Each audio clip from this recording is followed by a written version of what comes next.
대전은 볼을 뒤로 빼고 3백 사이에 이창근이 끼며 넓은 풋백을 형성하며 이제 다시 한번 상대를 끌어들인 뒤 4-2-5의 구조를 갖추면서 5대4 수적 우위를 갖는 전방으로 롱볼을 보냅니다.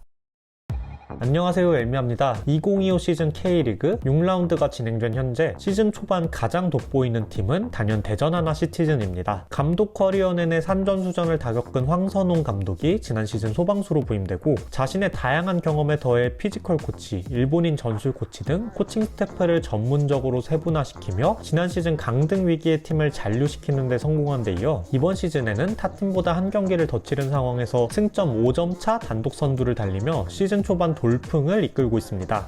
짜임새가 더해진 공격. 1차 빌드업 시 대전은 4-2-3-1 내지는 4-3-3을 기반으로 풋백이 굉장히 넓게 벌려서고 GK는 센터백 사이에 끼는 특징을 갖습니다. 넓은 간격으로 상대 수비 블록의 횡간격을 벌리면서 벌어지는 간격 사이로 짧은 패스를 연결하며 빌드업을 펼칠 수 있습니다. 상대 압박이 강하거나 혹은 상대 수비 블록이 견고하다면 간격이 먼 동료에게 횡패스를 연결하여 상대를 끌어들이면서 상대 수비 블록의 종간격을 벌린 뒤 전방으로 다이렉트한 롱볼을 보냅니다. 최전방에서 피지컬이 좋은 주민규 혹은 라트비아 국가대표 구택이 공중볼 경합을 가져가고 상대 종간격이 벌어진 상황에서 중원의 높은 에너지 레벨을 통해 세컨볼을 따내며 공격을 전개합니다.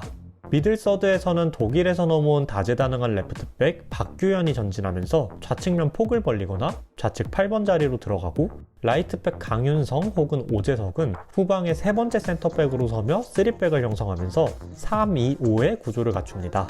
중앙에 많은 숫자의 선수들을 좁은 간격에 두며 후방에서부터 중앙을 과부하시키면서 중원에서 수적 우위를 가져가는 현대적인 구조를 취하는데요. 그리고 이 수적 우위를 활용하여 3자 패스 연계를 적극적으로 시도하며 볼을 점유하고자 하는 대전입니다. 이 3자 연계가 현재 완벽하다고 볼 수는 없으나 분명 지난 시즌에 비해 공격 전개의 짜임새가 굉장히 개선되었습니다.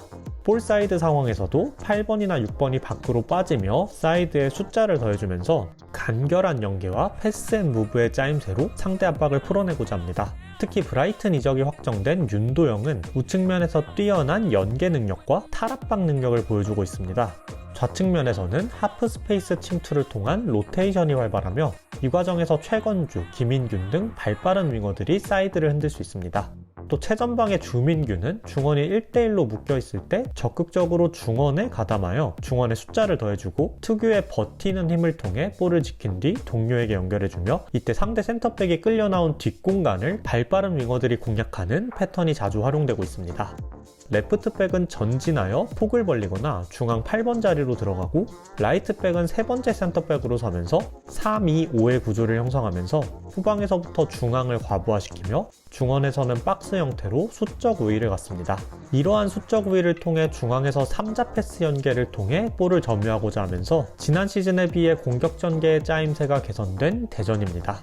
우측면에서 볼이 전개될 때 윤도영이 전진 패스를 연결받은 뒤 우측 8번에서 밖으로 빠진 김현욱에게 연결합니다. 이 과정에서 원투를 주고받은 뒤 김준범에게 연결하면서 사이드에서 간결한 연계와 패스 앤 무브로 상대 압박을 풀어냅니다. 좌측면에서는 전진하여 폭을 벌린 레프트백 박진성에게 볼이 오픈될 때 레프트윙 최건주는 하프 스페이스에서 사이드로 침투하고 박진성은 리턴 패스 후 중앙으로 이동하는 로테이션을 가져갑니다. 이어서 다시 사이드로 오픈할 때 이번엔 스피드가 좋은 최건주가 상대를 따돌리고 사이드를 허뭅니다. 주민규가 중원에 가담하며 압박을 풀어내고 반대 사이드로 전환합니다. 이때 하프 스페이스에서 사이드로 침투하는 최건주에게 연결하고 다시 하프 스페이스에서 침투하는 박규현에게 연결하며 박규현의 크로스를 주민규가 마무리하며 주민규의 중원 가담과 좌측면 로테이션으로 득점에 성공합니다. 이번엔 역습 상황에서 주민규가 사이드로 빠지며 상대 센터백을 끌어들이고 최건주가 마사에게 연결한 뒤 전진에 들어갈 때 다른 센터백까지 마사에게 끌려나갈 때 마사는 주민규에게 리턴을 내며 이때 상대 센터백이 끌려나간 뒷공간으로 최건주가 침투해 들어가고 주민규가 원터치로 밀어주면서 박스 안에서 최건주가 득점에 성공합니다. 주민규가 내려서며 만든 뒷공간을 발빠른 윙어가 공략합니다. 또 중원에서의 로테이션을 통해 공격 구조를 바꾸기도 하는데요. 투볼란치 중 한 명이 살짝 벌리며 2-3 구조를 갖추기도 하고 센터백 옆으로 내려서며 풋백을 형성하기도 하며 이때 강윤성까지 전진하고 윤도영이 안으로 들어가면서 3-1-6의 구조로 전환하기도 합니다. 이러한 로테이션을 통해 상대 수비 구조의 혼선을 만들고자 하고, 후방에서는 미드필더를 통해 빌드업 능력을 강화시키며 전방에선 공격 숫자를 늘려 상대 4백 내지는 5백에 대해 수적 우위를 갖습니다. 상대가 수비 블록을 잘 갖추며 대전을 뒤로 잘 밀어냈다면 대전은 볼을 뒤로 빼고 이때 최후방 간격을 다시 넓게 벌립니다. 3백 사이에 이창근이 끼며 넓은 4백을 형성하며 이제 다시 한번 상대를 끌어들인 뒤 4-2-5의 구조를 갖추면서 5대4 수적 우위를 갖는 전방으로 롱볼을 보냅니다.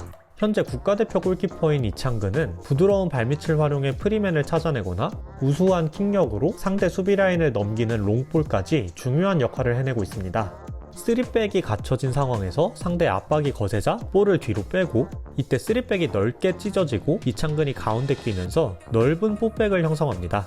이창근은 상대 압박 라인을 넘기며 롱볼을 보내고 구택의 공중볼 경합에 이어 중원에서의 기동력을 통해 세컨볼 경합에서 승리하며 공격을 이어갑니다. 이때 구택에게 끌려나온 상대 센터백 뒷공간으로 발빠른 신상은이 침투하고 윤도영이 감각적인 패스를 찔러주면서 신상은이 득점에 성공합니다. 수비 전술과 중원 에너지, 이렇게 이번 시즌 대전은 공격의 짜임새가 좋아졌지만 볼 점유율을 높게 가져가며 경기를 주도하는 팀은 아니고요. 실제로 평균 볼 점유율은 47.73%로 리그 8위이며 공격 전개에서도 짧은 패스와 롱볼을 적절하게 섞고 수비 시에도 압박하는 시간과 내려서는 시간을 적절하게 가져가면서 상황에 맞는 효율적인 경기 운영을 펼치고 있는 대전입니다. 수비 시 4-4-2 수비 블록을 기반으로 경기 초반에는 주로 라인을 올리고 하이 블록을 갖추며 미드필더 한 명을 올리거나 센터백까지 한 명 올리기도 하면서 강하게 전방 압박을 가합니다. 그리고 선제 득점 이후에는 주로 미드 블록 내지는 로우 블록으로 한 발 내려서는데요. 미드 블록에서는 촘촘한 간격을 유지하며 이 좁은 중원으로 볼이 들어오면 강한 경합을 펼칩니다.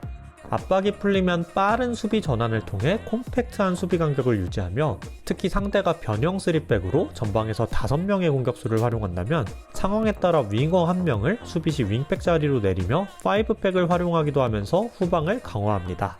이때 주목할 건 중원에서의 강한 경합입니다. 중원에서 높은 에너지 레벨을 유지하며 많은 활동량과 기동력을 바탕으로 1대1 경합 상황에서 지지 않는 팀 컬러를 만들어낸 대전인데요. 리그 내 차단, 태클, 클리어링, 획득, 블락 등의 지표에서 상위권에 랭크되어 있고 경고 역시 가장 많을 정도로 매경기 거칠고 강한 경합을 이어가고 있습니다. 그 중심엔 중원의 밥신이 있는데요. 밥신은 안정적인 기술과 패싱력으로 중원에서 경기를 풀어줄 뿐만 아니라 수비적으로도 활동량을 많이 가져가며 상대를 강하게 눌러주면서 루즈볼이 된 공의 소유권을 가져오는 획득 지표에서 리그 내 1위로 랭크되는 등 공수 양면에서 맹활약 중입니다. 개막전부터 그의 파트너로 나선 이순민 역시 엄청난 커팅 능력을 보여줬지만 2라운드 만에 부상을 입고 말았는데요. 이후 풀백에서 중원으로 이동한 강윤성 역시 강한 경합 능력을 바탕으로 좋은 활약을 펼쳤고 강윤성이 풀백으로 돌아간 뒤엔 활동량과 기술이 좋은 김준범이 중원에 자리 잡았으며 밥신이 결정한 울산전엔 임덕근까지 좋은 활약을 펼치며 중원에서의 에너지를 바탕으로 팀 전체적으로 강한 경합 능력을 보여주고 있는 대전입니다. 중원에서의 강한 경합으로 볼을 끊어내면 상대 수비 조직이 갖춰지지 않을 때 지난 시즌부터 팀의 무기였던 빠른 역습이 펼쳐지며 최건주, 김인균, 정재희, 신상은 등 발빠른 공격수들이 득점 찬스를 만들어내고 있습니다. 두터운 스쿼드 뎁스, 모기업의 공격적인 투자 속에서 지난 시즌 김문환, 밥신, 마사, 김현욱 등 굵직한 영입에 이어 올 시즌에도 주민규, 정재희, 하창래, 박규현, 임종은 등 굉장히 공격적인 영입을 펼친 대전인데요. 시즌 초반 이순민, 마사, 최건주 등 크고 작은 부상이 발생하고 있지만 두터운 스쿼드 뎁스 속에서 김준범, 김현욱, 신상은 등이 이들을 대체하며 흔들리지 않습니다. 정재희나 김인균 등 후반전 경기 흐름을 바꿔줄 자원 역시 풍부해졌으며 각 포지션별로 더블 스쿼드 이상을 구축하며 로테이션을 가동할 수 있는 자원 역시 풍부하여 적절한 체력 안배와 함께 긴 시즌을 운영할 수 있는 상황입니다. 김문환, 김승대 등 부상 선수들까지 돌아오면 스쿼드는 더욱더 두터워질 것으로 보입니다. 이렇게 굵직한 영입 속에서 특히 주민규의 영입 효과를 독특히 보고 있는데요. 주민규는 현재 중원에 부지런히 가담하며 공격 전개에 큰 도움을 주면서 슈팅 숫자가 많은 편은 아니지만 유효 슈팅 7개 중 6개를 득점으로 연결하며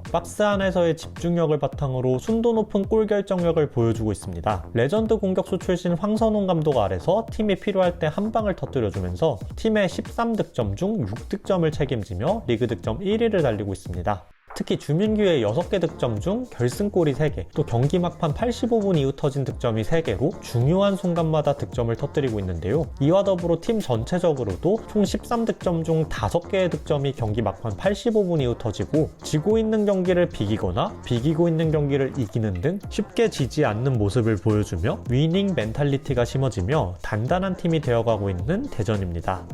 오늘은 이렇게 K리그에서 시즌 초반 돌풍을 이끌고 있는 황선홍 감독의 대전 하나시티즌의 전술을 이야기해봤습니다. 지공 상황에서의 짜임새가 개선되고 높은 에너지 레벨을 바탕으로 강한 중원 경합을 펼치며 두터운 스쿼드 뎁스를 바탕으로 주축 선수들의 부상에도 흔들리지 않으면서 현재 5승 1무 1패로 단독 선두를 달리고 있는 대전인데요. 앞으로 전북, 서울, 김천, 강원으로 이어지는 쉽지 않은 일정이 기다리고 있는 가운데 황선홍 감독의 대전 하나시티즌은 이번 시즌 계속해서 좋은 흐름을 이어나갈 수 있을까요? 오늘 영상은 여기까지입니다. 시청해주셔서 감사합니다.